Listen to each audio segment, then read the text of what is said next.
চাচা যান কি ব্যবসা বাণিজ্য করব বলেন। বলে রে মুহাম্মদ আমিন, মক্কার সবচেয়ে ধনী মহিলার নাম খাদিজাতুল কুবরা। তার অনেক বড় ব্যবসা, সিরিয়াতে ব্যবসার জন্য তার অনেক বড় বহর যায়। সে একজন নির্ভরযোগ্য বিশ্বস্ত আমিন সে তালাশ করতেছে, একজন জিএম। আমি তোমার কথা বলতে পারি, কারণ এই মক্কার মানুষ তো তোমাকে আলা আমিন বলে, বিশ্বাসী বলে। চাচা প্রস্তাব দেওয়ার পরে নবী রাজি হয়ে গেলেন।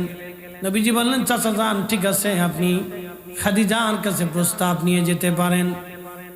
আবু তালিব যাইয়া খাদিজাকে বললেন, খাদিজা গো, আপনি তো মক্কার ধনী মহিলা, মহিষী নারী, আমার একটা ভাতিজা আছে নাম মোহাম্মদ আমিন।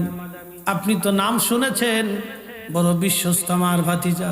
মক্কার জমিনে এত বড় চরিত্রবান যুবক কারো ঘরে আছে বলে আমার জানা নাই। এত বড় বিশ্বস্ত আলা আমিন সত্যবাদী কারো ঘরে আছে আমার জানা নাই। আপনি যদি আপনার ব্যবসার দায়িত্বটা আমার ভাতিজাকে দেন, তাহলে আমি তো গরিব মানুষ, একটা বেতন পাইলে আমার জন্য একটা ভালো হবে, আমার কিছুটা অভাব লাঘব হবে, আমার ভাতিজার জীবনটা সুন্দর চলবে। ওই এতিম বাবাও নাই, মাও নাই।